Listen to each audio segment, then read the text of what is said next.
Halo semuanya, mohon maaf agak ngaret acaranya. Makasih buat yang udah nyawer dan juga join di Juliet Tech Tour, Gibah Ruang Kota bersama gue Rizky Dwika.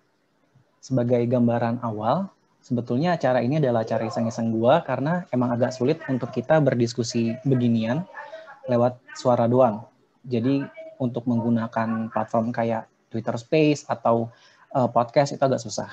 Maka dari itu, gue ngide untuk bahas arsitektur kayak gini lewat Zoom dalam rangka merayakan HUT Jakarta. Nah, malam ini gue nggak bakal ngoceh sendirian. Udah gabung sama kita sebetulnya pemilik akun Audina FH. Dia adalah alumnus dari interior kampus Gajah di Kota Bandung, pecinta Van Gogh, dan juga dia sering nge-tweet tentang seni dan arsitektur juga. Oke, kayaknya kita mulai aja ya. Gue di sini bakal bercerita atau mendongeng tentang gimana sih perkembangan jembatan penyeberangan orang yang ada di Kota Jakarta dari masa ke masa. Nah, gue nggak sendirian, gue bakal ditemenin sama Audina nantinya di tengah sesi. Gue bakal memulainya dengan cerita seperti ini. Nah, sebetulnya jembatan di Kota Jakarta kan pasti ada banyak banget ya, dan dia nggak mungkin ujuk-ujuk ada gitu. Pasti ada satu yang jadi prototipenya atau jadi awalnya lah. Jembatan mana sih yang sebetulnya merupakan jembatan orang pertama di Jakarta? Mungkin nggak semua orang tahu tentang jawabannya apa. Tapi di sini gue mau menceritakan dari awal sebetulnya jembatan mana sih yang disebut sebagai jembatan penyeberangan pertama. Nah, jembatan penyeberangan pertama yang di Kota Jakarta itu adalah jembatan penyeberangan yang ada di depan departemen store Sarinah. Jembatan ini diresmikan oleh Gubernur Ali Sadikin pada tahun 1968, tepatnya pada saat perayaan Hardi Kartini. Oleh karena itu, jembatan ini juga disebut sebagai jembatan penyeberangan orang Kartini. Jembatan ini ngabisin dana sekitar 2,3 juta rupiah. Atau kalau dikonversi saat ini, jembatan tersebut kira-kira ngabisin duit sekitar 300 jutaan. Pada saat yang sama, pemerintah DKI Jakarta kala itu juga membangun 7 jembatan penyeberangan orang lainnya yang ada di kota Jakarta. Dia tersebar di banyak titik, terutama di Jalan Sudirman dan juga Jalan Tamrin. Nah, gambar yang pertama ini, kalau diperhatikan adalah clipping yang gue dapatkan dari koran Kompas tahun 1968. Koran ini menceritakan tentang pembangunan jembatan penyeberangan pertama di kota ini, di kota Jakarta. Jadi kelihatan di belakangnya ini adalah Gedung Sarinah, dan yang di sini nih ada pekerja-pekerja yang lagi ngelas-ngelas mungkin rangka-rangkanya jembatan, dan di captionnya diceritakan bahwa pembangunan Jakarta itu tidak hanya horizontal saja gitu, tapi dia juga sekarang membangunnya secara vertikal. Nah, foto udaranya untuk pas tahun 70-an kurang lebih seperti ini. Jadi di sini kita melihat ada kaflingnya Sarinah. Kita mungkin bisa mengidentifikasinya lewat jembatan yang ada di atau tangga yang ada di depan sisi depan jalan. Nah, terus di jembatannya ini dia ngubungin dari masing-masing badan jalan di seberangnya Sarinah sama depan Sarinah sampai ke podium yang ada di Sarinah. Mungkin kalau di sekarang itu MU Cafe, letak di sini. Dulu Hard Rock sih. Nah, di perempatan Sarinah ini dulunya juga ada sebuah bundaran. Jadi kalau kita dari utara, dari arah Monas ke arah Bundaran HI, itu ada 3 bundaran. Yang pertama bundaran di Bank Indonesia, yang kedua bundaran di Sarinah, dan yang ketiga bundaran HI. Jadi kurang lebih lanskap kota Jakarta tahun 70-an masih seperti ini. Dan sepanjang jalan ini, gedung tertingginya itu Wisma Nusantara yang ada di dekat sama Bundaran HI. Dia ketinggiannya variatif sih. Ada yang bilang 100 meter, ada yang bilang 110 meter, dan seterusnya. Jadi kurang lebih gambaran kota Jakarta saat itu ya kayak gini. Gitu. Nah, ini jembatan penyeberangan yang lebih dekat. Terlihat bahwa sebetulnya jembatan ini tidak memiliki atap. Jadi waktu itu jembatan penyeberangan memang sifatnya sangat fungsional dan tidak banyak dimacam-macamin dari segi bentuk maupun desain seperti itu. Nah, tapi yang menarik adalah alasan kenapa dibangunnya jembatan ini. Dikatakan bahwa sebetulnya kota Jakarta kala itu udah mulai padat dan mobilnya itu agak selonang-selonong kayak gitu. Jadi pemerintah merasa perlu dibangun adanya fasilitas penyeberangan agar tidak banyak korban yang jatuh saat menyeberang. Karena dicatat pada sebuah buku, yaitu buku dari Bodmer dan Muhammad Ali dalam Jakarta Sepanjang Masa, dikatakan bahwa banyak banget korban yang ketabrak ataupun kecelakaan gara-gara nyebrang di jalan utama di Jakarta, terutama di Tamrin dan Sudirman. Oleh karena itu, dibangunlah jembatan penyeberangan di kota Jakarta. Nah, ini adalah gambar yang gue dapatkan juga di awal tahun 70-an, di sekitar mungkin kalau nggak salah tahun 72 sampai 74. Ini makin kelihatan nih jembatannya, jadi dia tidak punya atap sama sekali, terus juga bentuknya sangat sederhana, beneran cuma ada tangga dari satu sisi, tangga di seberangnya sama ada jembatannya, dan di sisi kanan dan kirinya dijadikan sebagai reklame. Jadi tidak hanya berfungsi sebagai alat bantu buat warga nyebrang, tapi juga buat pendapatan daerah masuk ke Pemprov seperti itu. Nah, ini adalah gambar lain yang berhasil gue temukan dari buku-buku yang gue punya. Gambar yang pertama, yang sebelah kiri ini, memperlihatkan materialitas dari jembatan itu. Jadi di sini kita bisa ngelihat sebetulnya jembatan ini materialnya apa aja sih. Rangkanya dari besi, kemudian lantainya ini kelihatan dari kayu. Jadi saat itu mungkin beton atau plat besi itu masih agak mahal dan jarang dibuat, difabrikasi mungkin seperti itu, jadi menggunakannya lantai-lantai kayu. Nah, tidak hanya di 8 titik yang tadi, pada tahun 72 juga Jakarta sudah memiliki 16 jembatan penyeberangan yang disebar di seluruh kota Jakarta. Salah satunya ada di depan Glodok, seperti foto yang ada di kanan. Di gambar ini kita bisa melihat sebetulnya jembatan penyeberangan ini tidak hanya ngubungin antara jalan dengan jalan, tapi dia juga ngubungin jalan yang satu sampai ke dalam bangunan, seperti itu. Dan di sini juga masih belum memakai atap. Jadi mungkin untuk pas cuaca terik atau cuaca hujan, warga juga mungkin harus pakai payung tambahan kayak gitu.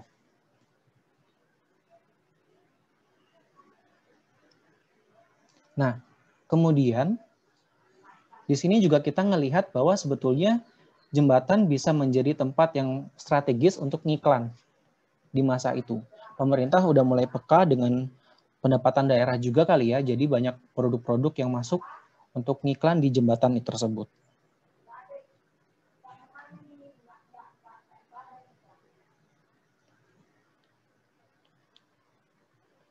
Berikutnya, ini adalah jembatan yang mungkin sebagai gambaran atau sebagai kuncinya.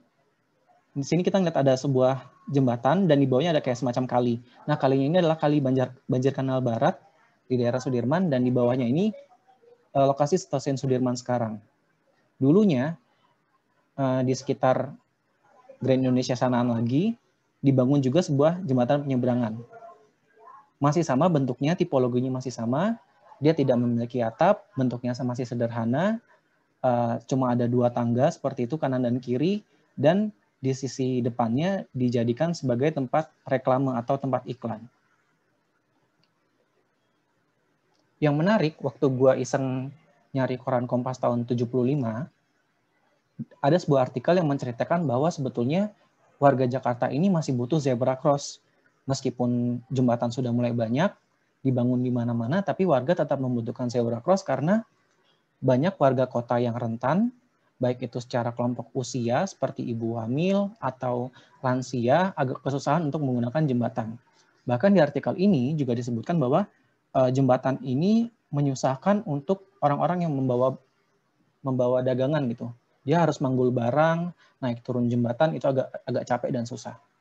Oleh karena itu, artikel ini juga semacam opini juga untuk ke pemerintah saat itu untuk ngasih tahu sebetulnya warga tuh masih butuh zebra cross loh walau ada jembatan.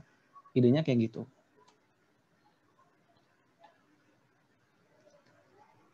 Nah, kemudian Di dekade berikutnya, masuk dekade 80-an itu, jembatan udah mulai upgrade nih desainnya. Dia sudah menyesuaikan material dengan yang baru, bentuknya juga sudah diubah, dan reklamenya terlihat semakin besar. Kalau tadinya reklamenya kan hanya di sisi depan sini nih. Nah, di era 80-an ini, reklamenya pindah ke atas dengan massa yang sangat besar. Produk-produk juga semakin ramai untuk ngiklan di setiap jembatan yang ada, dan sekarang jembatannya sudah pakai atap. Tidak seperti di dekade sebelumnya, dekade 60 dan dekade 70-an. Dan yang paling bisa kita temuin juga dari jembatan dekade ini adalah kita bisa melihat ada sebuah semacam apa ya, dia mungkin rem, tujuannya mungkin untuk kursi roda, tapi sebetulnya tidak signifikan juga gitu, karena dia sangat curam biasanya. Dia tidak landai dan tidak cukup aman untuk pengguna kursi roda, gerobak, dan sebagainya. Jembatan ini sampai hari ini kita masih bisa nemuin di sekitar Sudirman, Tamrin mungkin ada beberapa, dan di sekitar jalan dan Mogot, Grogol itu masih ada seperti ini.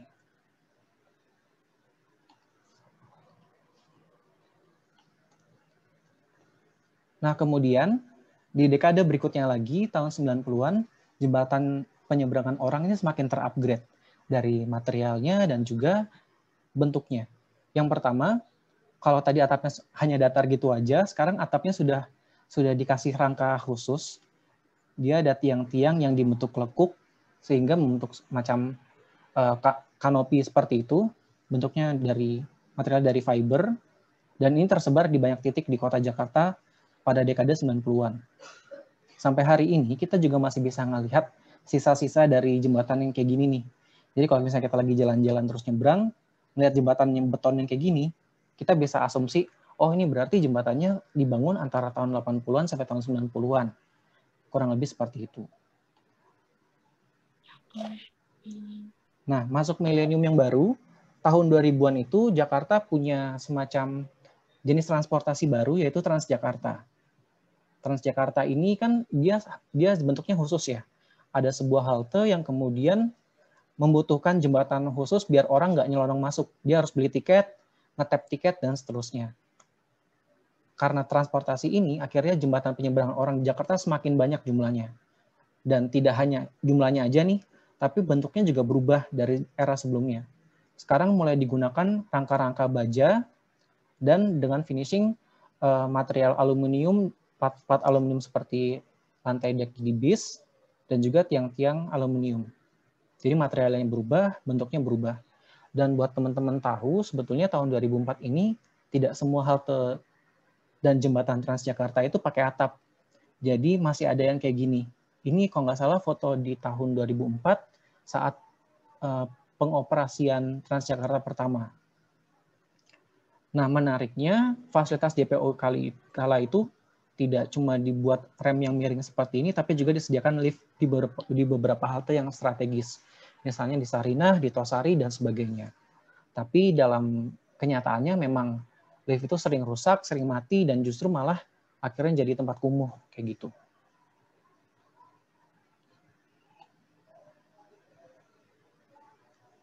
Nah, semakin tahun, Transjakarta ini semakin berkembang dengan pesat. Jumlah koridornya makin banyak, haltenya makin banyak, akibatnya jembatannya pun makin banyak. Salah satu yang ditemui di lapangan, dan masih ada sampai sekarang sebetulnya, itu adalah halte yang ada di Bendungan Hilir dan Semanggi. Jadi sebetulnya dia kan halte transit ya, dari koridor 1 sama koridor yang lain. Nah, supaya penumpangnya nggak ngetap tiket ulang, dibangunlah sebuah jembatan. Tapi sebetulnya jembatan itu justru yang pertama bikin capek orangnya, yang kedua juga agak ngerusak pemandangan karena saking jauhnya. Bahkan ketika gue iseng nge-trace dari Google Maps, kira-kira panjang jembatan itu sendiri lebih dari 1 kilometer. Jadi kebayang aja kita kalau misalnya pindah dari halte Ben Hill ke Semanggi udah kayak olahraga sebetulnya, kayak jalan santai gitu. Lumayan sebetulnya untuk bakar kalori di kota.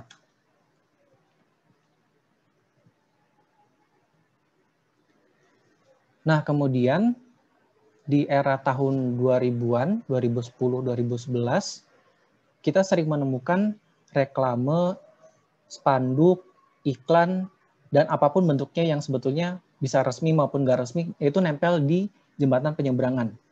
Salah satu contoh yang gue tampilin di sini adalah spanduk dari Gubernur kala itu, Fauzi Bowo, untuk dalam rangka sosialisasi programnya pemerintah gitu. Tapi nggak cuma untuk media komunikasi aja, sebetulnya jembatan ini juga agak provokatif, bisa dijadikan sebagai alat untuk provokasi ketika masuk ke pilkada. Sering banget kita nemuin spanduk atau reklame liar yang diiketin di jembatan dan itu isinya itu nggak bertanggung jawab. Jadi jembatan penyeberangan orang di masa sekarang memiliki banyak fungsi. Yang pertama, dia sebagai alat untuk membantu kita nyebrang, itu udah pasti. Yang kedua, dia untuk alat untuk ngiklan produk-produk yang sifatnya komersial. Yang ketiga, dia juga alat komunikasi warga, baik itu secara formal maupun informal. Seperti itu. Nah, selanjutnya gue bakal nyerahin pemantik diskusi kali ini ke Audina. Silakan.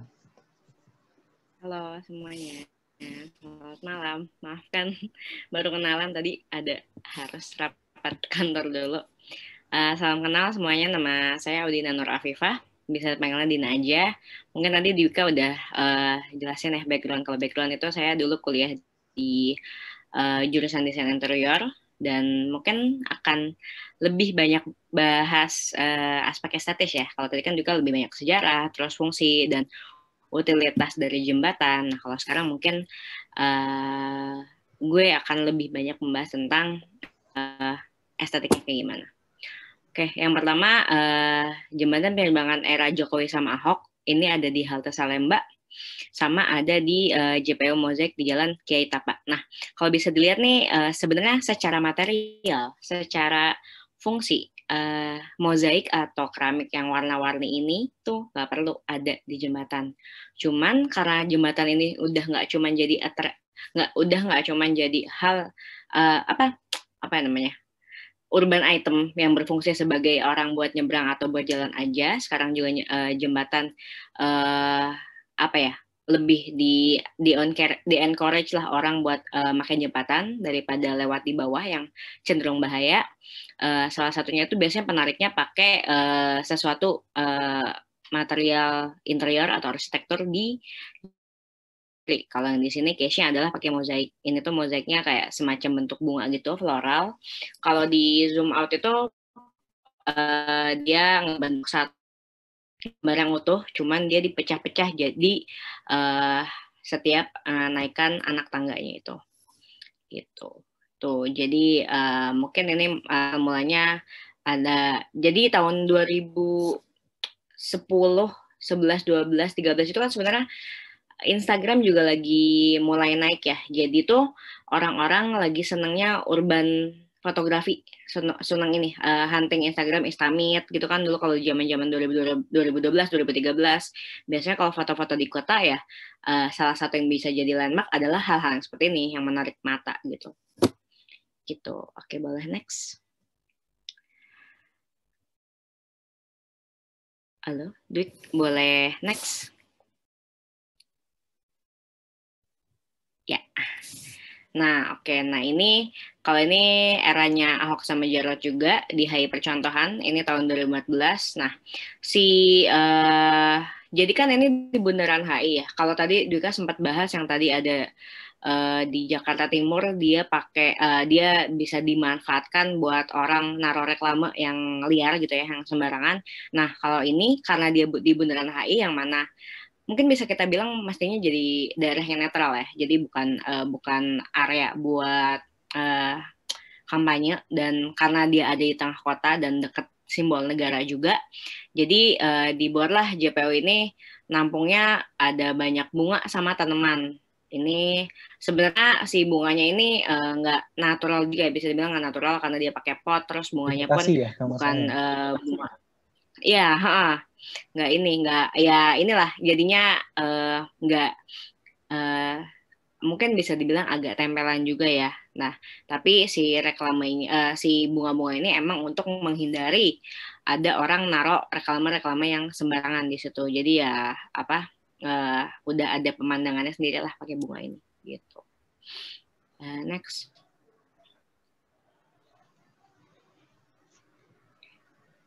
Nah, ini mungkin salah satu yang saya suka, kok saya tiba-tiba, salah satu yang gue suka ini ada di Manggarai, cukup sering lewatin juga dulu, karena dulu sering lewat Manggarai.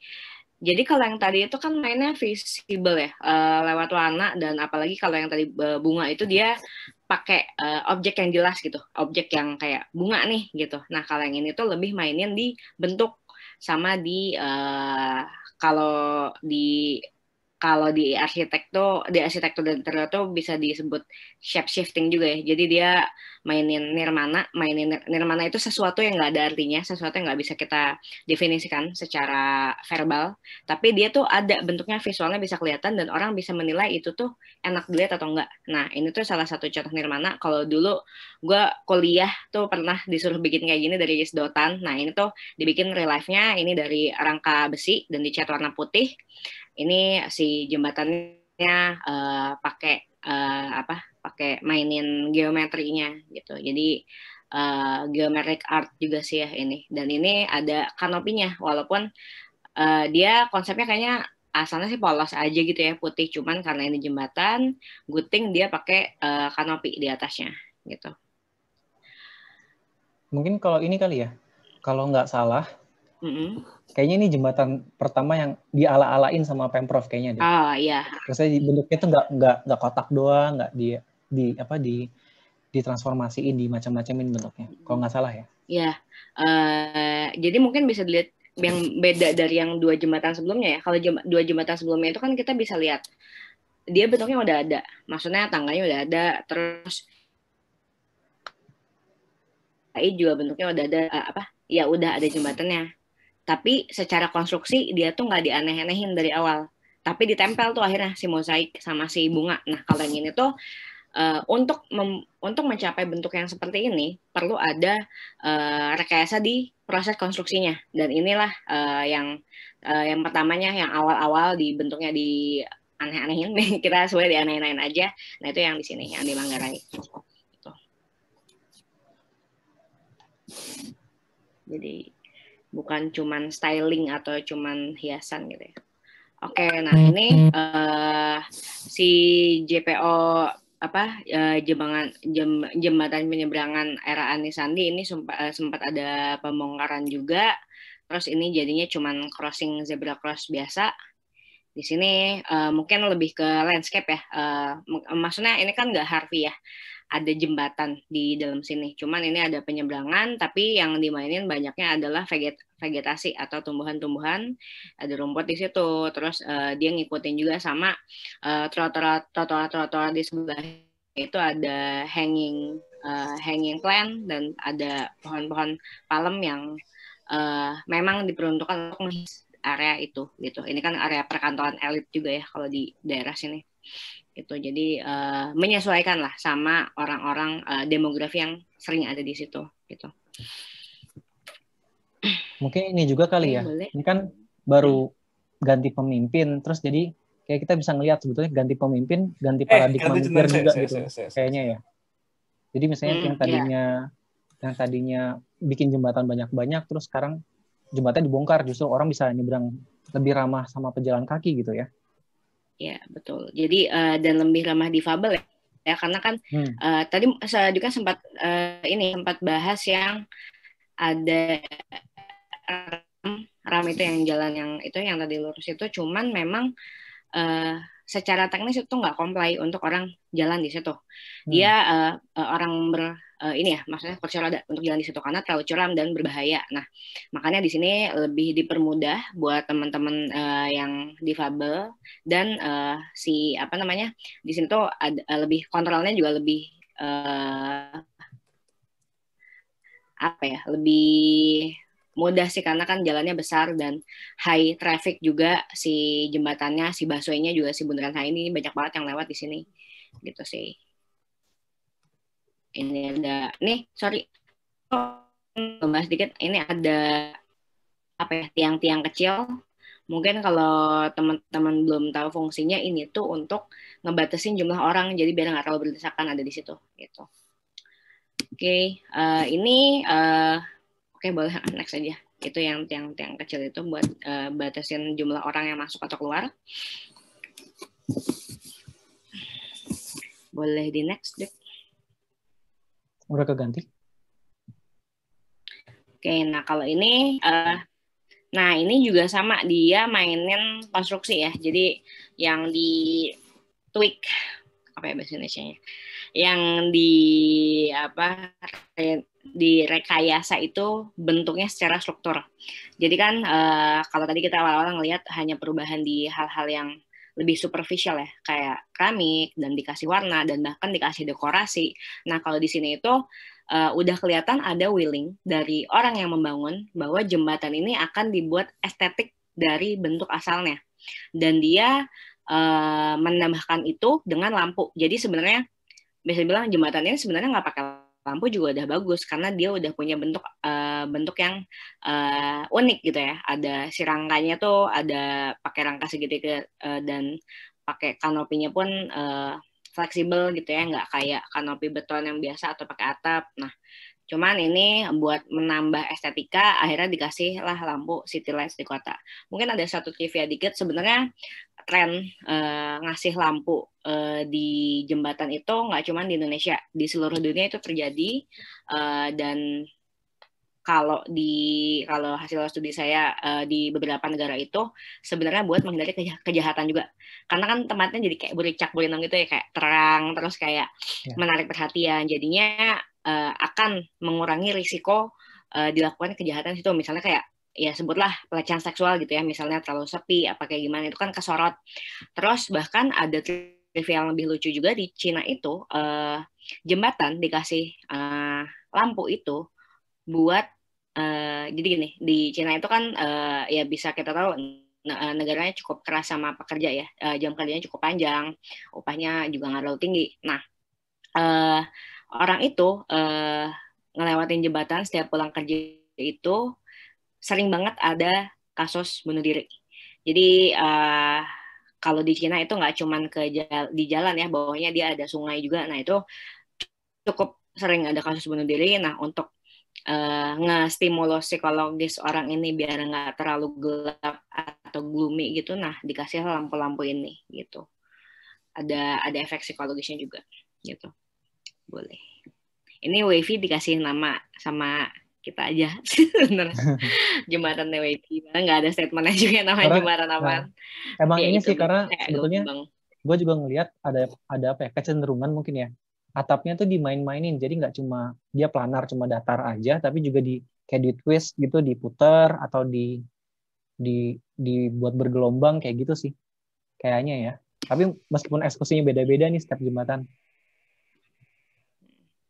Karena mungkin faktor ini juga ya, kalau gue sih ngelihatnya jembatan itu kan dia kalau di interior itu kan ada tiga elemen, ada ceiling, ada wall, sama ada flooring.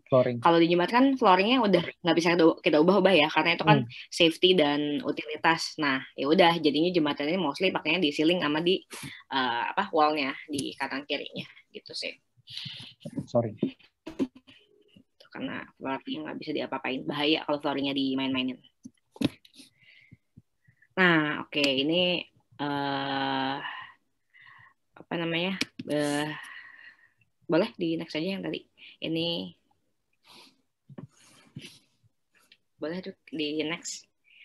Nah ini mungkin lebih kini. Jadi tuh selain punya fungsi utilitas buat orang nyebrang, jembatan ini pun akhirnya jadi attraction ya. Ada yang bentuknya ini lebih eksploratif gitu ya, lebih kontemporer lah, dia kayak si bagian luarnya tuh pakai modul-modul kotak terus di rotate gitu kan, itu dari luar jadinya ada bentuk molekulnya juga, dari dalam juga ada efek visualnya, terus ada yang bentuknya honeycomb atau apa ini rumah lebah di situ ya, terus ada juga ya benar, biar apa sih ya itu dia maininnya di wallnya aja, di temboknya aja, karena very unlikely sih kita bisa explore banyak di lantai gitu. Misalnya kayak ya sebut ekstrim, misalnya lantainya mau dibikin dari kaca, itu mungkin secara teknis, cuman kayak berapa orang yang fobia sama ketinggian terus kayak harus ngelihat ada jalanan gitu di bawahnya, kan itu nggak mungkin. Nah, cuma memang di beberapa jembatan ini nih yang kita lihat sekarang yang warna merah dan ada yang di bawahnya warna putih, ada modul-modul rektangularnya, itu udah mulai ganti material lantai pakai parket, pakai kayu ya. Nah, cuman sebenarnya kalau kritik gue pribadi sih, menurut gue ini cukup ada risikonya, karena kan parket itu atau kayu itu maintenance-nya jauh lebih sulit daripada beton, jadi harus dibersihin, terus kalau kena air mau gimana pun pasti suatu saat akan lapuk gitu ya, dan bisa juga ada risiko-risiko licin atau apa ya, kayak lapuk gitu loh, dan itu bisa membahayakan orang, walaupun mungkin sekarang masih udah lama sih tapi nggak keluar rumah, udah nggak pernah lewat sini 1,5 tahun, yang nggak tahu juga gimana. Cuman kalau dulu sih terakhir ke sana awal tahun 2020 masih oke, cuman memang udah ada beberapa baret gitu di kayunya. Nah itu cukup ini sih cukup kurang efisien sebenarnya dalam manajemen konstruksinya, karena kan cost-nya gede juga ya, parket tuh jauh lebih mahal daripada beton gitu. Nah ini terus kemarin ini yang dicopot ya. Iya, yang kanan bawah Atapnya. tuh, yang buat Ya foto. ini tuh kita mungkin bahas utilitasnya aja. Jadi kalau menurut saya sih desain itu harus deduktif. Kita harus ngeliat dulu dari kebutuhannya apa. Dan itulah yang jadi guide kita untuk merancang sesuatu. Nah, yang ini tuh sampai sekarang masih belum tahu kenapa dibongkar. Alasannya kenapa ya? Cuman mestinya sih harusnya nggak dibongkar ya, karena ya bisa aja hujan. Kalau hujan kan orang jadi nggak bisa lewat nih yang di jembatan penyeberangan ini. Padahal si kanopinya ini menghubungin ke gedung-gedung, yaitu di Indofood Tower itu kan. Biasanya kalau landmark atau urban desainnya tower itu dia nyediain kanopi gitu, kita bisa jalan dengan shelter di atasnya gitu. Nah cuman ini ditutup atasnya, ya ini agak disayangkan sih, karena ya memang sebaiknya tetap pakai atap gitu. Mungkin Katanya kalau sih mau buat ngejar ini ya, foto-foto ya. nah kalau mau ngejar foto-foto mungkin bisa ganti material atap kali ya, misalnya yang lebih clear kayak kaca atau akrilik gitu mungkin ya. Gitu nggak Ya, sih? bisa. Atau gimana? Benar. Jadi tetap ada atapnya. Jadi kalau menurut gue sih harus tetap ada atapnya, atau kita bisa ninggiin nggak sih? Jadi maksudnya biar kalau nggak mau kehalangan gitu ya, ya ditinggiin aja atapnya misalnya 3 meter gitu. 3 meter udah, mana ada manusia tinggal 3 meter gitu di Indonesia. Ya udah, itu nggak akan mengganggu sesi foto-foto sih. Dan semestinya sih kalaupun takut kehalang rangka ya, jembatan itu kan paling lebar berapa meter ya? Paling 20 mungkin ya, 20 meter. Paling panjang 20 meter. Nah, itu secara struktur sih tinggal dibikin kolomnya pun paling 2 atau 3 gitu ya, nggak harus ada banyak, jadinya nggak ngehalangin gitu. Tapi ya karena ini jembatan sih, menurut gue juga harus memperhatikan aspek keamanannya juga ya. Ini makanya ada ininya nih di sini, ada pagarnya. Nah itu juga perlu ada, dan itu minimal sih mungkin setinggi setengah sampai dada orang dewasa ya, 1,40 atau 1,50 panjangnya gitu. Karena ya berbahaya gitu kalau kita jembatan pendek gitu. Ini juga udah mainin material jembatannya, dia pakai mesh atau pakai si besi yang kotak-kotak itu, yang terlalu ujung lah gitu. Oke, boleh next.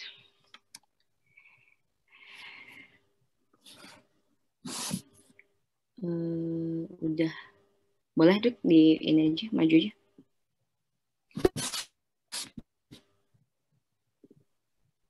Nah oke, nah ini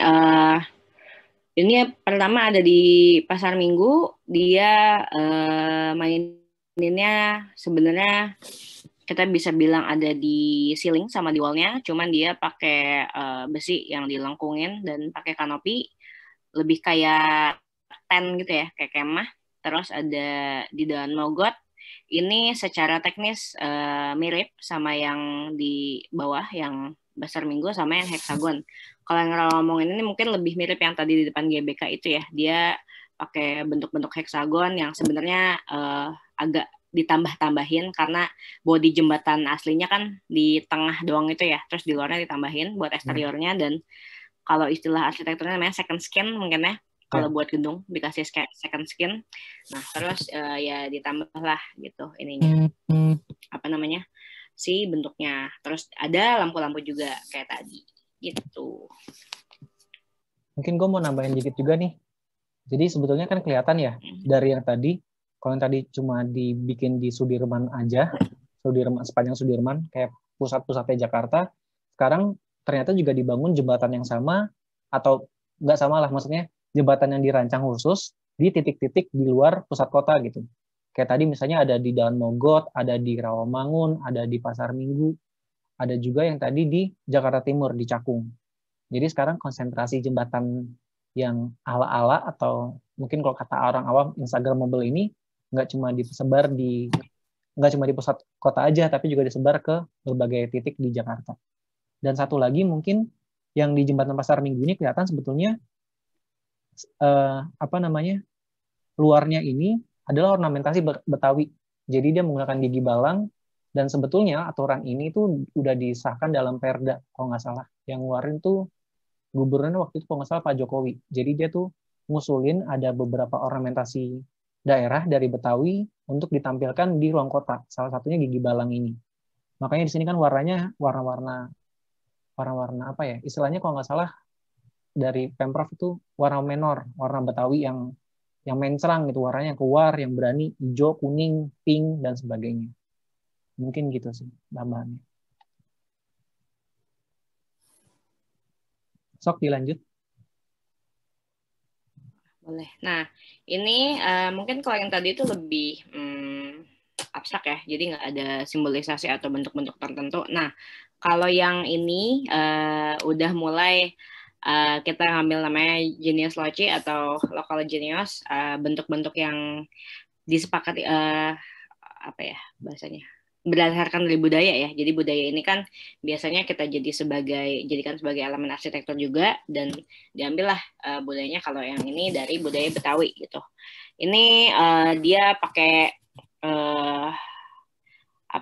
pakai motif-motif yang cukup belatan ya. Maksudnya belatan itu adalah dia nggak diubah sama sekali, ya udah ini pakai keramik aja, terus implementasikan motifnya di situ. Terus yang satu lagi ini jembatannya di temboknya itu dikasih motif-motif kuncian Betawi ini juga secara literal gitu, kelihatan banget ini motif-motif Betawi gitu sih, sama dikasih lampu. Nah ini fungsinya buat landmark juga, dan bisa buat jadi identitas kota juga sih, karena ini kan ngambil langsung dari corak-coraknya Betawi gitu.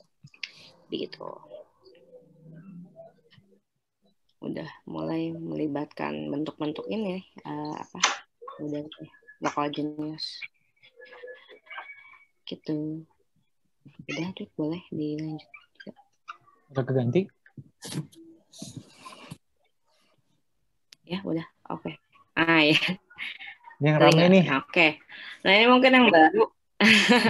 Ini yang kemarin sempat jadi beberapa meme ya di Twitter. Ini tapal kuda di Lenteng Agung, mungkin salah satu yang kerasa banget pembangunannya buat gue. Karena ini kayak di sebelah situ Syahnab. Ya mungkin sedotannya pas anginnya ngarah ke sini kan. Gimana? Halo? Oke. Ya, kita lanjut aja ya. Oke. Jembatannya enggak ya udah jembatannya cuman yang di explore. Nah dari tadi mungkin gue bilang orangnya nggak di explore nih, kayak sekarang tanya di explore warni mungkin ini bisa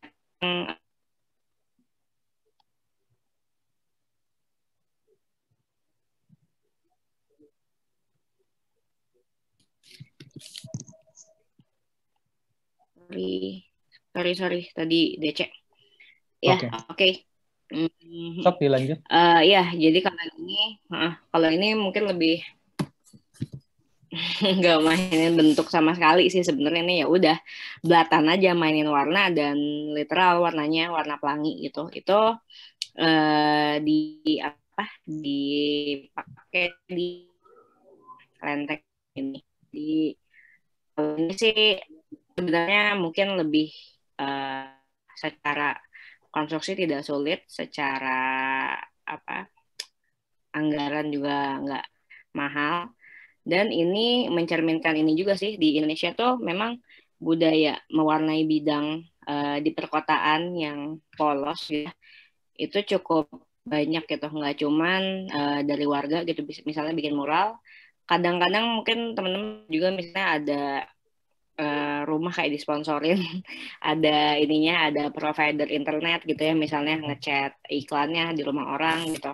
Terus dari atas tuh kelihatan jadinya berbagai macam elemen yang ada di kota itu bisa jadi papan reklame juga gitu loh. Nah, dan ini pun sama ya, kayak ini secara teknik gitu ya, secara kurang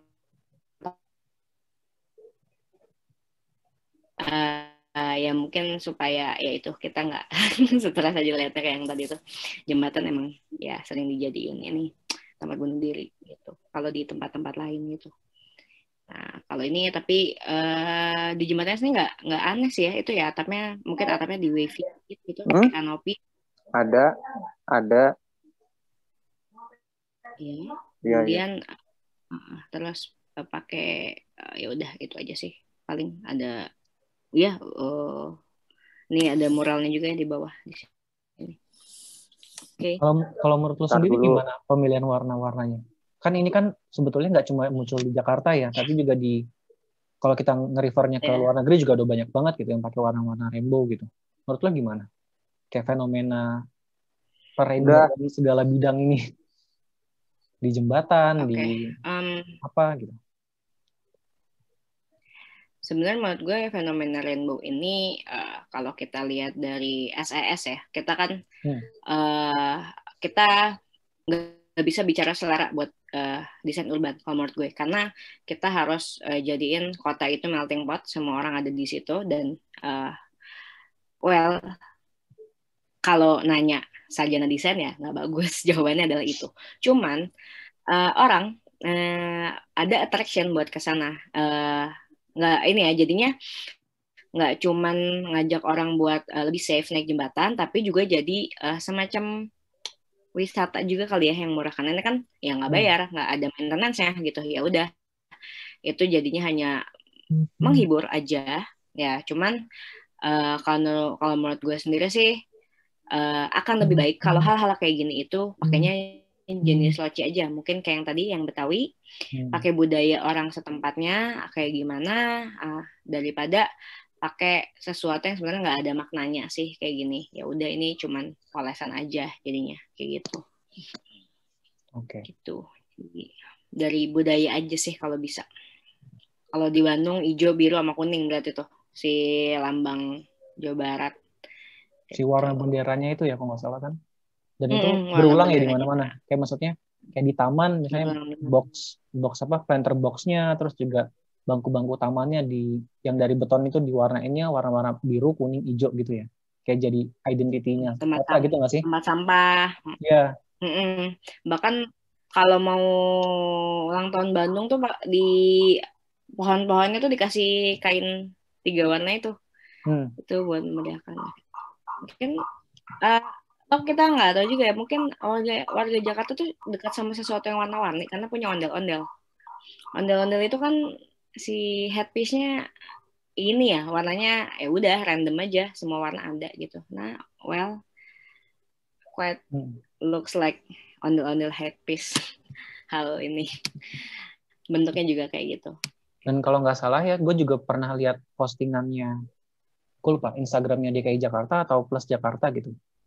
Ada 6 warna resmi yang jadi branding kota Jakarta sekarang gitu. Namanya tuh warna menor. Salah satunya tadi kuning, hijau, terus pink. Pokoknya warna-warna yang mostly kita temuin di ondel-ondel lah, di apalagi kesenian lah, warna baju baju kebayanya gitu-gitu Betawi sih. Kalau nggak salah. Cuma gue agak lupa nih warnanya apa aja. Ingat gue ada 6.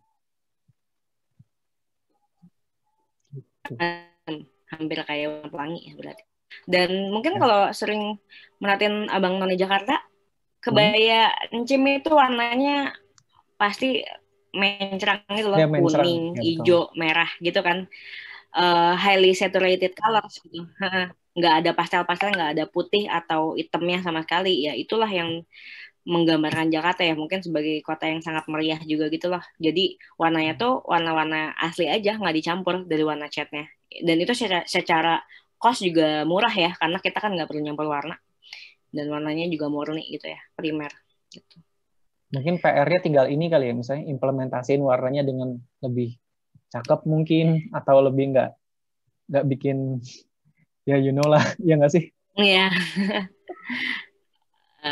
Ini ya itulah dibilang apa di Twitter kemarin menjadi meme kan banyak. Ini salah satu yang baru juga nih setelah ini. Oh ini. Yang di dekatnya M Block kok nggak salah, iya nggak sih? Yang di perempatan itu? Yes betul. Nah ini kalau ini gue udah pernah juga.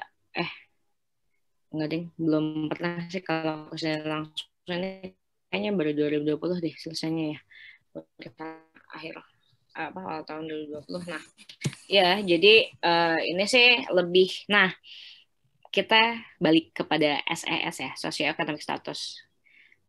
Bisa dibilang kalau daerah Lenteng Agung itu mungkin lebih mid to low, lebih beragam demografinya. Kalau di Blok M ini dia kan bukan dwelling ya, Blok M itu sebenarnya kalaupun ada orang punya rumah di situ ya rumah-rumah gede, rumah-rumah mahal gitu, bukan perumahan di situ tuh. Nah, dan ini banyaknya perkantoran, ada juga mall, ada juga hangout place ya, kuliner lah ya, tempat orang-orang nongkrong di hangout place. Dan ya nggak mau nyebut milenial, tapi ya udahlah kita sebut aja milenial sama Gen Z gitu kan, banyaknya umur gitu yang ada di situ. Gen Z sih sekarang banyak dan mungkin Gen Z ya.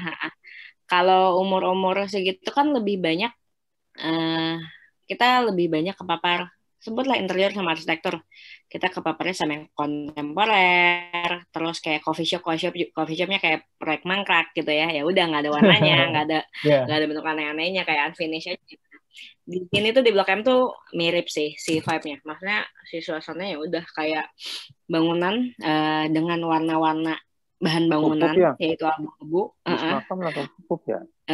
Ya putih, hitam, paling besok pagi kalau gitu. Nah itu ya kayak inilah sih si CSW emang ngikutin Blok M ngikutin demografinya orang-orang ada di situ gitu. Lebih simpel, lebih urban. Kalau di foto juga nggak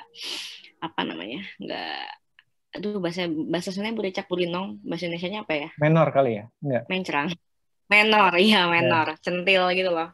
Yeah. Nah kalau ini kan lebih simpel. Cocok kalau feeds IG-nya saturasinya rendah atau black and white gitu, cocok nih foto di sini kayak gitu.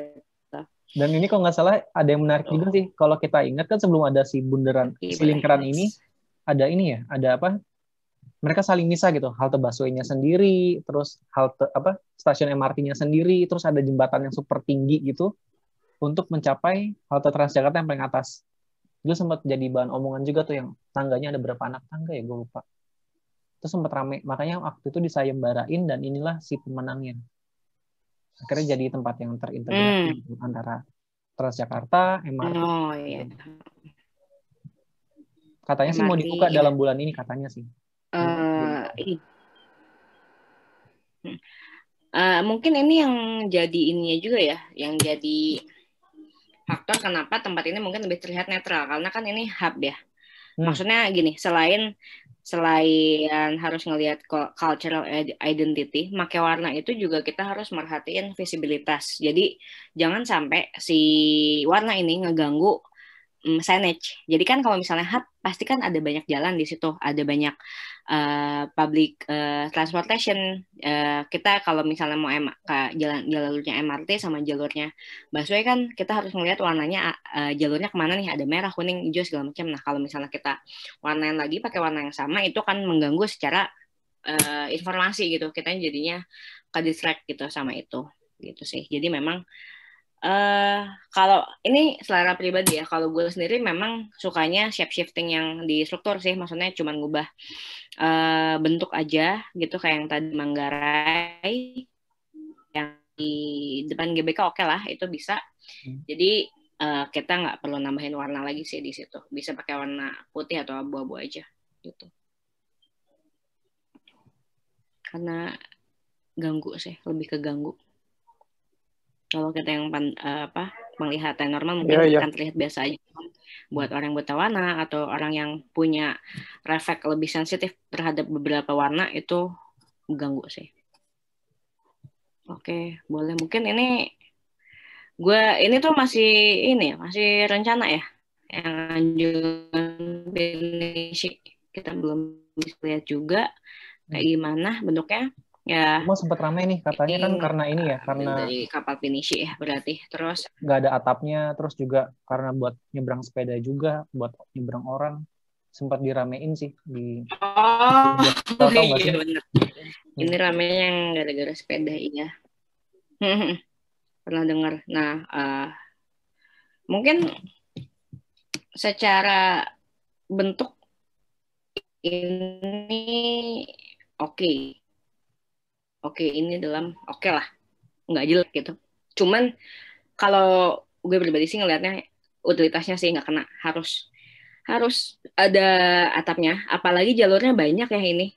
Dia nggak udah gitu, dia ada bikin pertigaan di atas gitu, di atas jembatan dia bikin pertigaan gitu, nggak lurus seperti jembatan biasanya, nggak lurus seperti jembatan pada umumnya. Nah udah gitu dia juga nambahin ini juga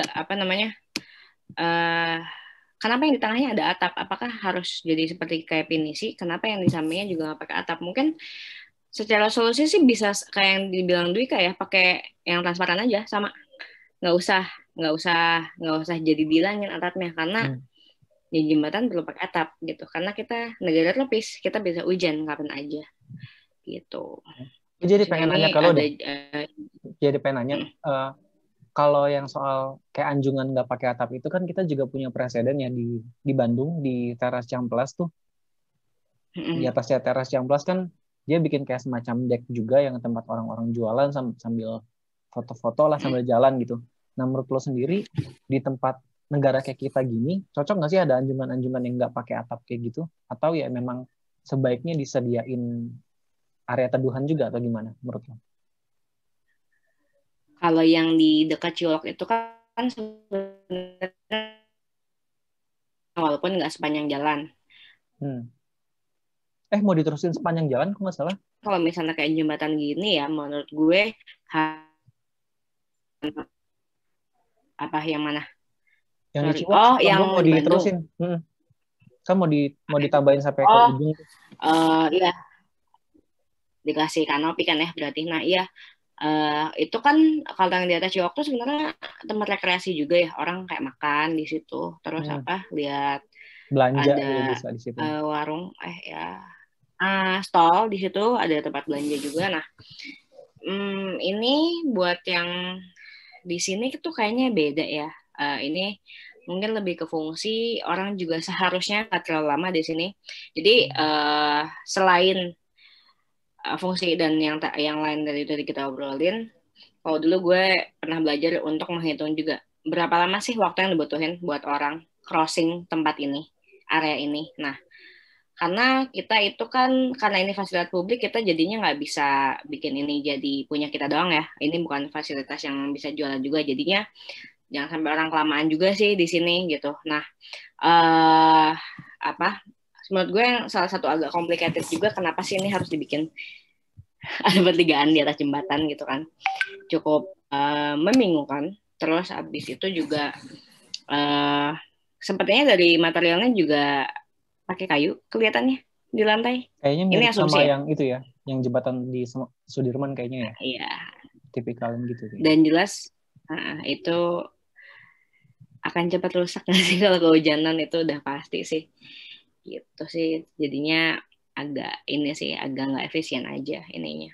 Lebih ke arah nggak efisien secara konstruksi gitu. Kalau gue nggak salah ya si jembatan-jembatan yang itu lantai kayu yang di JPO di Sudirman, dia pakai conwood Dim. Oh, Jadi, Konwood. setahu gue, jadi mungkin bukan Okay. panel kayu asli tapi emang kayu yang apa ya dicampur kali istilahnya apa ya di komposit dicampur kan? Konwood tuh ada perkerasannya gitu loh si kayunya, dia di kurang apal sih materialnya pakai apa, cuman ya jadi lebih bukan tahan kayu lama 100% sih. gitu ya? Bukan yang lebih lama sih. Cuma dengan volume orang yang lewat bisa mempercepat kerusakan ya. Menurut gue tetap kesana sih ngeliatnya. Okay. Kita nggak tahu kalau misalnya suatu saat ini jembatan jadi rame banget nih, misalnya ada landmark atau apa gitu yang ditaruh di sini. Nah, walaupun kuat, ya sebutlah Konwood punya riset dalam 10 tahun baru rusak dengan dilewati 3.000 orang setiap harinya. Cuman kalau misalnya ternyata dilewatinya sampai 5.000 orang, itu kan secara juga ini ya ngebebanin. Nah itu sih. Sedangkan kalau beton, ya udah beton aja gitu. Itu sih kalau pendapat gue sih ke sana kayak gitu.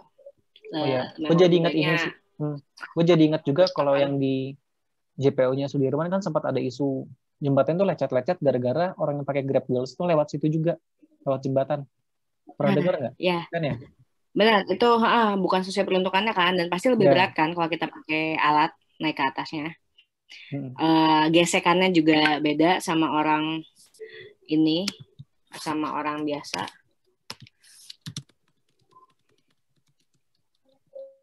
Ya itulah, kayak gitu. Itu concern materialnya ke situ sih.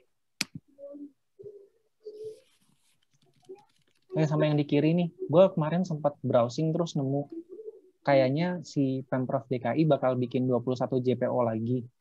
Tapi dia disebar kelihatannya dari posisinya. Ada yang di luar kota banget kayak di mana? Di Ciracas itu kan udah minggir-minggir banget ya, Pasar Rebo. Terus juga Klender Baru.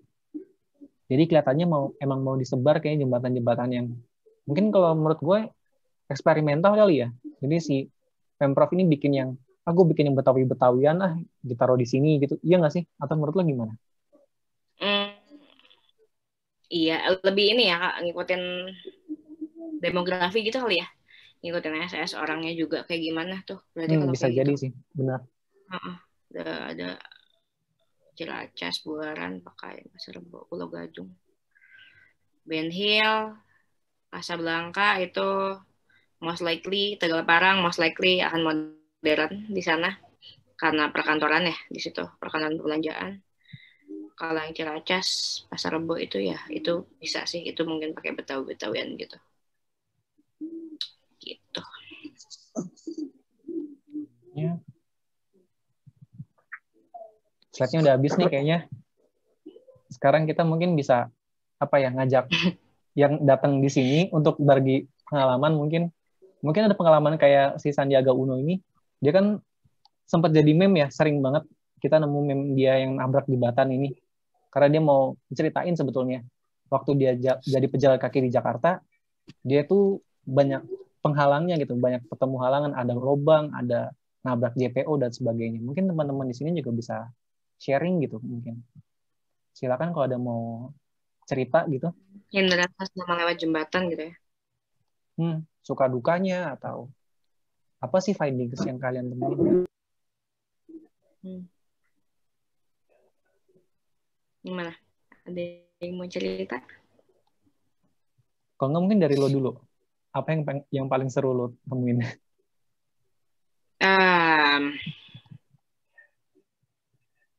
Sampah. Soalnya nggak semua jembatan punya tempat sampah sih gue rasa, dan kan ini ya kalau gue sih memang nggak banyak itu juga explore. Kalau gue paling sering mungkin dulu di GBK karena gue dulu olahraga selalu di sana, naik busway. Dan orang tuh ramai banget di situ. Gue tuh ke sana biasanya jam 7, jam 8 lah ya, nyampe sana, terus pulang jam 10. Itu tuh masih ramai banget orang di situ. Terus orang tuh nggak cuma lewat, orang di situ tuh ya foto-foto juga, ya nongkrong juga ada di situ. Dan sampah sih. Sampahnya banyak bukan hanya karena orang yang buang sampah sembarangan, cuman karena emang nggak tempat sampahnya juga sih gitu. Emang ganggu banget sih ya kalau kita mau buang nggak ada fasilitasnya, ya udah kita kalau malas ya udah langsung buang aja gitu ya. Mungkin masih banyak orang nggak sadar kayak gitu. Ini ada yang raise hand nih, silakan langsung ngomong aja kalau mau berbagi cerita. Halo, selamat malam Mas Dwika dan Mbak Dina. Sebelumnya izin gak nyalain kameranya soalnya lagi nggak layak tayang. Santai aja. Oke. Pertama makasih buat tadi banyak banget hal yang baru tahu tentang jembatan, terutama tadi sejarah-sejarahnya, terus dari sisi estetiknya juga. Mau nanya sih sebenarnya. Tadi udah sempat ngebahas tentang sampah gitu ya. Di sisi lain mau ngebahas tentang kalau si jembatan ini yang pertama, kalau gue sebagai pejalan kaki juga dan juga pengguna transportasi umum khususnya Transjakarta itu cukup sering merasa kesulitan kalau misalnya lagi hujan karena nggak bisa buru-buru karena licin. Biasanya licin banget gitu. Khusus dua-duanya sih, baik yang pakai rem maupun yang pakai tangga gitu ya, itu dua-duanya licin banget sehingga agak kesulitan kalau misalnya lagi terburu-buru dan ternyata keadaannya hujan. Sebenarnya kira-kira yang paling efektif supaya untuk mencegah risiko yang terjadi karena hujan tuh kayak gimana sih, bisa dari desainnya atau bahannya, mungkin itu yang mau ditanyain. Sama satu lagi tentang tadi kan agak ngebahas pedagang ya. Nah, minta maaf kalau misalnya ternyata ada yang keskip tentang penjelasannya. Kalau opini dari Mas Dwika dan Mbak Dina nih gimana sih tentang orang-orang yang jembatan yang akhirnya dipakai buat jualan? Sebenarnya apakah mungkin untuk tetap ada space pertemuan antara si pembeli dan pedagang ini di sekitar jembatan, atau sebaiknya emang jembatan itu hanya difungsikan sebagai jembatan aja, atau gimana kira-kira kalau dari opininya Mas Dwika sama Mbak Dina? Gitu aja sih. Thank you. Oke, dagang ya berarti. Dagang Sok, Din. sama material. Mau jawab duluan? Boleh. Kalau tentang material, gue cukup slick kayak tadi, karena gue ini sih, untuk bangunan gue selalu menganut fungsinya dulu. Jadi kalau misalnya ada yang namanya minimum viable product gitu ya disebutnya, jembatan itu ya harus punya atap, harus punya ceiling, apalagi di negara tropis gitu. Maksudnya dia bisa nggak punya tembok, dalam artian dia nggak tertutup walaupun harus pakai pagar ya, cuman dia harus punya atap. Warga harus punya atap karena desain itu deduktif ya, harus ngikutin cuaca. Selain apa namanya? Selain hujan tuh matahari kita juga cukup lebih destruktif gitu loh dibandingin dibandingin negara lain mungkin ya, karena kita kan mataharinya intens. Lapuknya material itu kan bukan hanya karena air, hanya humidity, terus dari sinar matahari juga, radiasi juga gitu. Jadi ya harus pakai sih supaya orang yang menggunakan fasilitas ini terlindungi, safety juga gitu. Mungkin kalau buat material ini juga mau jawab dulu atau abis itu kita bahas yang gue nambahin dulu deh kayaknya. Apa namanya tadi? Pedagang. Gue pengen nambahin ini sih soal material yang licin. Emang kan gue sepenglihatan gue sama pengalaman gue, lebih banyak halte Transjakarta dan jembatan Transjakarta yang pakai material lantainya tuh plat aluminium gitu ya. Nah itu kan licin banget sebetulnya kalau hujan, baik yang tangga maupun rem. Emang gue juga ngerasain sendiri sih. Nah kayaknya sih emang solusi yang dilakukan sama pemerintah yang sekarang itu, makanya lantainya diganti si conwood yang tadi, pakai plank kayu yang lebih nggak keset gitu. kalau di yang gue rasain ya Lebih waktu pas nyebrang di Senen misalnya, kan di depan atrium sama di depan bioskop Senen itu kan ada jembatan baru tuh yang tadi ditunjukin. Nyebrang di situ sudah cukup oke sih. Jadi walaupun kena hujan sama tampias, tapi nggak licin-licin amat gitu dibanding yang jembatan yang besi-besi gitu. Sama gue nggak suka yang sifat aluminium ini karena pertama dia berisik banget. Dia suaranya sangat ribut, apalagi kalau kita lari gitu ya, kayak brak gitu. Dan satu lagi adalah material itu cepat copotnya. Jadi kita sering ngeliat kayak jembatannya tuh dia mangap si besinya, si aluminiumnya. Ya, bahkan ada yang bolong juga gitu kan. Itu kayak emang kayaknya gue curiga gini, waktu 2004 itu waktu pertama Transjakarta mungkin ngejar cepat gitu. Gimana cara bikin jembatan yang cepat dan fungsional? Akhirnya ya udah pakai plat aluminium aja gitu, lebih praktis. Tapi ternyata mungkin nggak setahan lama itu, kayak 5 tahun harus diganti gimana gitu, treatmentnya lebih banyak ternyata. Makanya mungkin solusi untuk mengatasi kelicinan tadi dalam tanda petik itu ya ganti material lantai sih sebaiknya gitu. Mungkin Din mau lanjut yang pedagang? Boleh. Dagang ya, menurut gue dagang kontekstual banget. Itu mungkin buat jembatan yang kayak di Lenteng Agung atau di daerah Sudirman lah kita sebut ya, di hubnya Sudirman, itu bisa, itu masih mungkin bisa. Cuma kalau buat yang areanya kecil dan praktikal dan pendek itu jangan sih. Kalau gue mungkin nggak terlalu banyak opini juga tentang ini, cuman menurut gue ya kalau orang dan areanya tuh harus dipisah gitu loh dari area orang lewat. Jadi jangan sampai area dagangnya ini ngalangin orang lewat. Itu aja sih paling. Jadi sebenarnya nggak prefer, cuman nggak apa-apa kalau ada gitu dan bisa membuka kesempatan buat orang jualan ya. Cuman ya asal jangan ngalangin, soalnya bahaya itu aja sih ininya kalau dagangnya gitu. Mungkin sama ini Sal, kalau misalnya waktu nyusun ini gue coba baca-baca berita mungkin 5 tahun 6 tahun yang lalu gitu ya. Nah gue tuh nemuin artikel waktu itu gubernurnya masih Ahok, dia tuh nyebutin kalau dia pengen bikin JPO di Jakarta itu kayak Skybridge yang ada di Hong Kong. Dengan dia nge-breakdown gitu kan, detailnya apa aja, salah satunya adalah bisa buat berdagang. Jadi sebetulnya ide untuk memasukkan pedagang di JPO itu udah pernah muncul dari gubernur langsung. Tapi emang dalam kenyataannya belum terwujud gitu. Nah, kalau gue pribadi melihat dengan JPO yang lebarnya mungkin cuma 1,5 sampai 2 meter ini, kurang cocok nih buat pedagang. Akhirnya mungkin lebih cocoknya tuh pedagangnya ditaruh di trotoarnya gitu. Di Sudirman kan udah ada beberapa contoh tuh. Di bawah ya, ada kios-kios.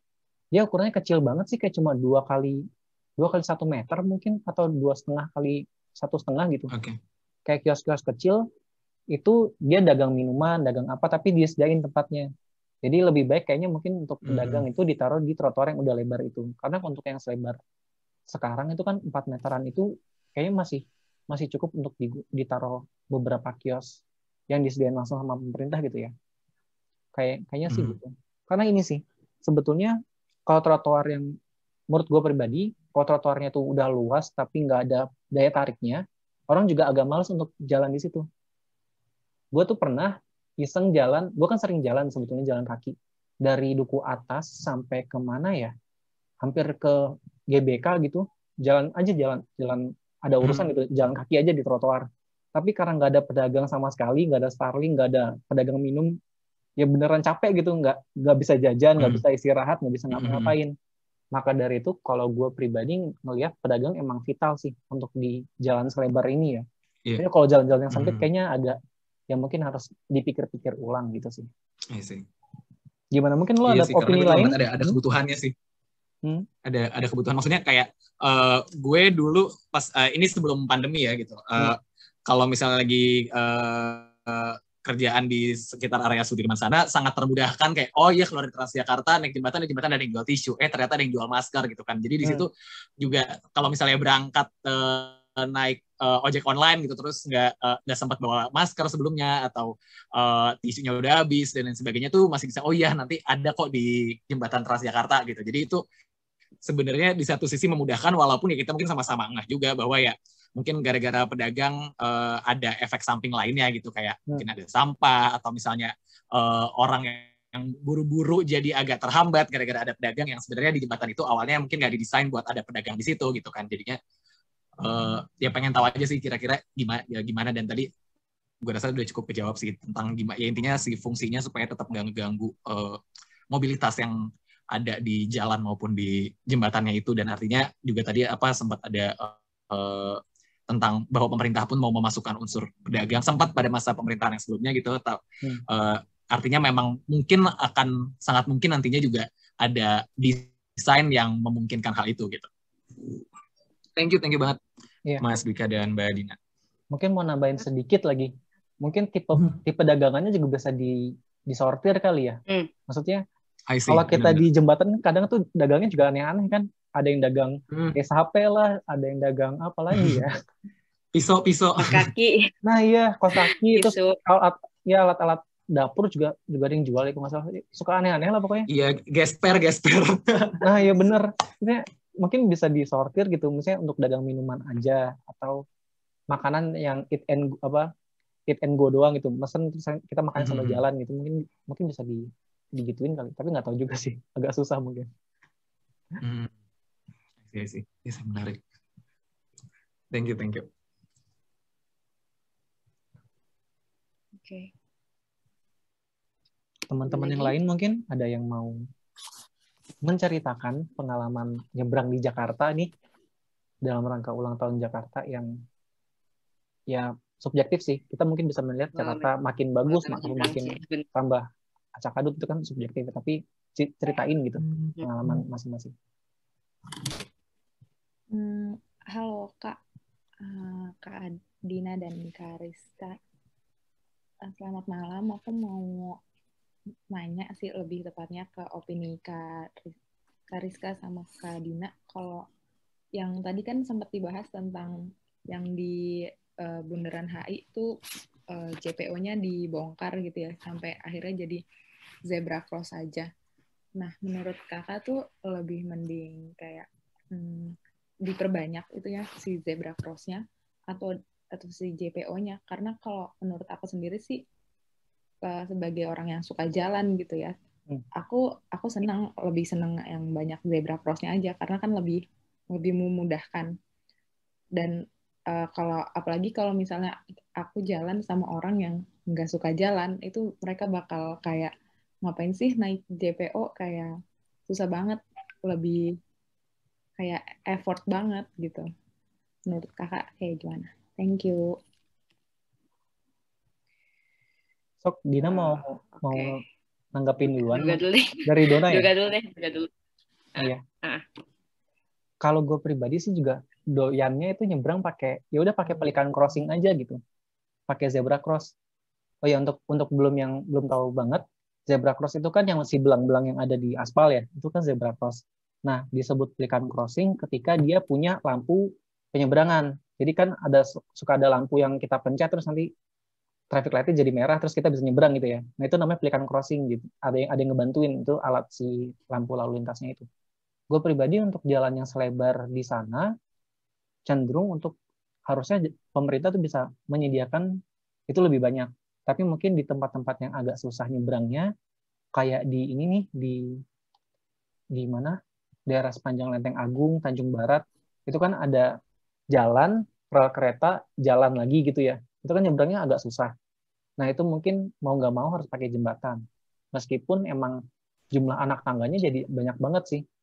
Jadi kalau isunya kan dia harus ngelewatin tiangnya KRL ya. Tiangnya KRL kan udah lebih tinggi daripada jembatan biasa. Jadi jumlah anak tangganya bisa sampai mungkin bisa jadi mungkin sampai 100.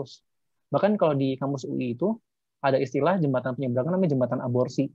Karena dia sangat tinggi banget.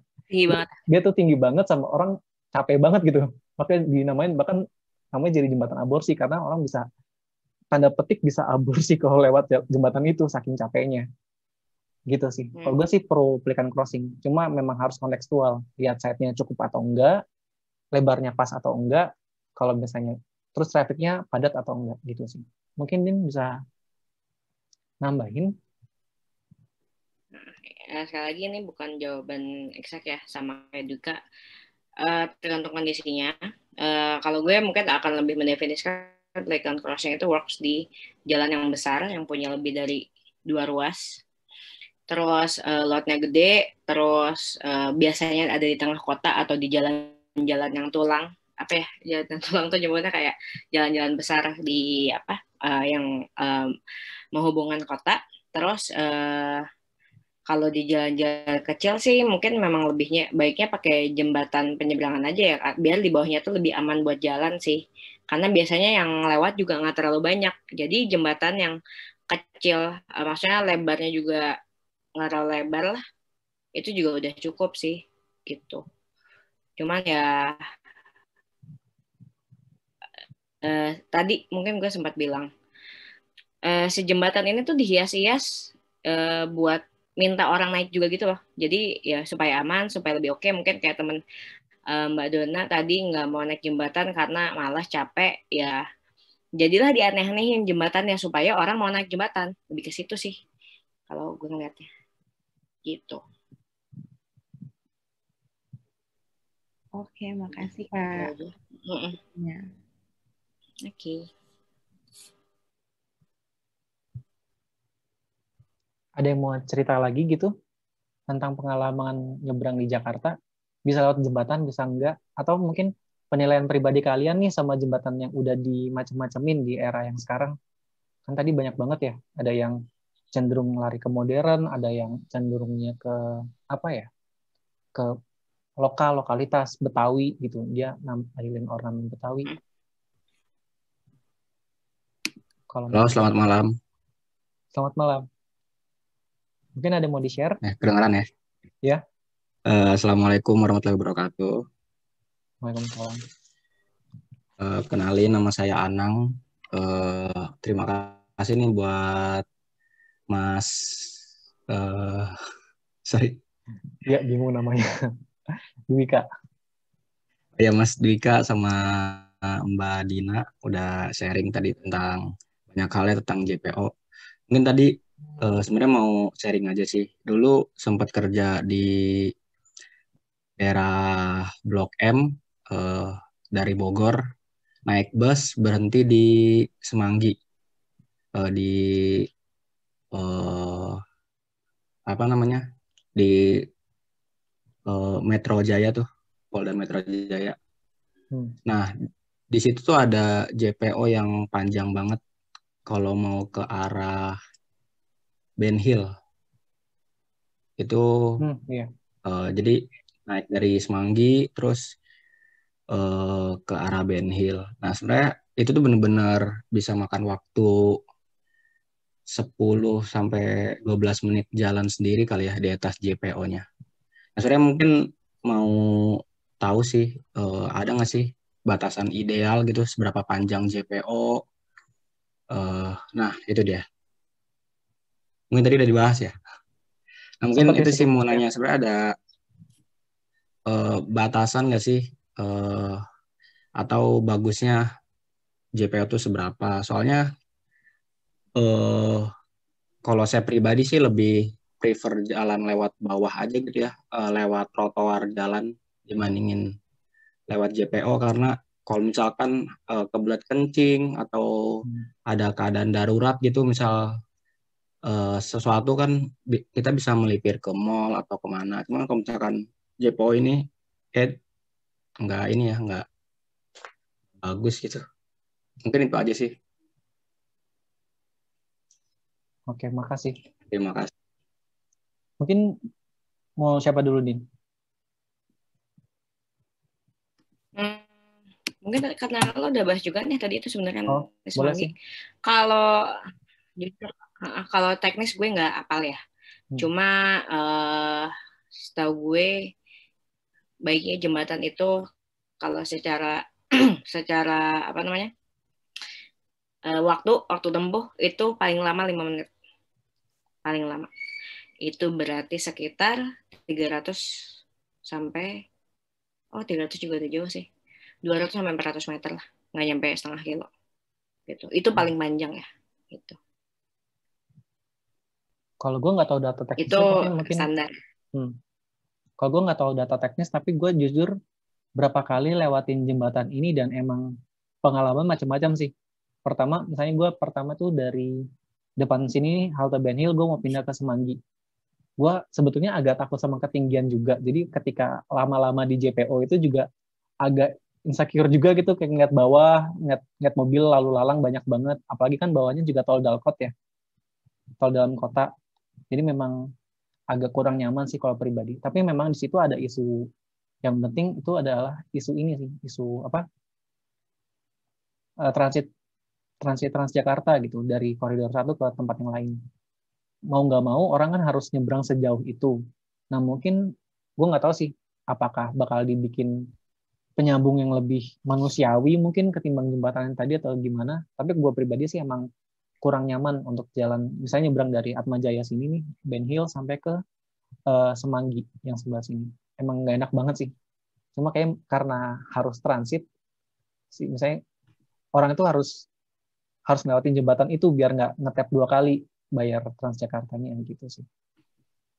Mungkin bisa disayembarain, bisa jadi ide untuk sayembara.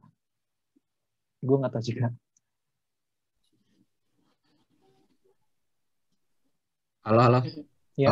Mungkin tadi kalau nyinggung masalah transit, emang nggak ada ini ya Transjakarta yang dari Ben Hill terus langsung ke Semanggi gitu belok kiri? Ada. Ada ya. Tapi sebenarnya yang saya tahu sih kalau dari arah mana nih, arah Blok M tuh. Dari yang kiri ya, sini ya, Komdak ya. Iya, dari arah barat kan nggak bisa ke Semanggi kan ya, nggak bisa ke sini arah selatan ya. Iya. Ini kan kalau nggak salah ini utara, ini selatan yang Polda, yang Komdak. Timur tadi. Ya. Ya yang Komdak barat. Yang ini. Ini diputar kalau nggak salah. Atas nih ke JCC nih, atas ke JCC, bawah ke Gatsu.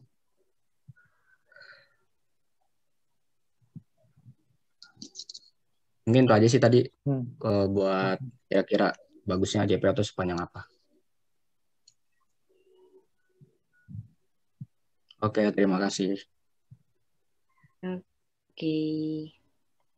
Thank you juga. Mungkin udah jam 1.30 juga sih. Nah. Closing statement dari lu mungkin apa? Terkait perjembatanan di Jakarta ini. Dan khususnya mungkin di kota-kota lain juga kali ya, secara luas. Kalau di Jakarta sih ya, menurut gue jembatan ini agak jadi kayak political playground sih gue ngeliatnya. Beda gubernur, beda cara dia nge-treatment jembatan gitu. Padahal ya it should be treated the same way as road. Jadi ya harus kayak jalan sih. Jalan kan punya standar ya. Kalau jalan maksudnya secara teknik sipilan, jalan tuh standarnya saklek banget. Mereka nggak terlalu banyak ina-inu gitu. Yang penting berfungsi dan dia bisa mengkontekskan banyak hal. Nah, jembatan ini kadang-kadang jadiin tropi gitu loh sama politisi gitu. Dijadiin aneh-aneh lah biar jadi simbol atau jadi apa. Dan itu nggak jelek, cuman kalau semuanya digituin ya jangan. Kalau yang di tengah ketong mungkin oke. Cuman kalau yang sampai kecil-kecil, yang pinggir-pinggir itu tweak jadi aneh-aneh bentuknya, enggak sih kayaknya gitu. Jadi lebih yang penting safe, paling penting safe dan tahan lama gitu. Oke. Mungkin terakhir dari gue ini sih, di istilah di jurusan-jurusan kayak arsitektur, mungkin rancang kota, interior juga mungkin ada istilah namanya placemaking. Placemaking adalah saat ada suatu ruang yang tadinya biasa aja kita nggak ngeh sama ruang itu, ketika diintervensi atau di macem-macemin, kita jadi ingat sama ruang itu gitu. Kita jadi ingat sama spot tersebut, kita jadi punya memori sama spot tersebut. Nah, Mungkin eksperimen dari Pemprov DKI ini untuk bikin jembatan macam-macam adalah salah satu bentuk placemaking. Dan ini akhirnya nggak cuma terjadi di Jakarta, karena kalau kita minggir ke luar Jakarta, banyak kota-kota yang mulai mengadopsi atau imitasi apa yang di Jakarta gitu. Kalau kita ke Bekasi deh misalnya, di Bekasi tuh juga mulai ada jembatan yang macam-macam gitu. Ada yang kayak square terus di apa namanya, di twist kayak yang di Sudirman, di Semarang juga ada, di kota-kota besar lain juga ada gitu. Mungkin ini bisa jadi di satu sisi punya nilai yang bagus karena untuk meningkatkan identitas daerah setempat, tapi di sisi lain juga bisa mengurangi fungsi dari jembatan itu sendiri. Gitu nggak sih, Din? Benar. Jadi ada dua mata apa pisau ya? sih. Jadi nggak bisa pakai nyebrang gitu kan? Mulai pakai pisau gitu sih. Ya mungkin sesi malam ini gitu aja kali ya. Terima kasih banget udah pada gabung, udah pada nyawer juga. Semoga kalau acaranya seru, kita bisa lanjut lagi di bulan depan dengan tema-tema yang beda-beda juga. Makasih banyak semuanya.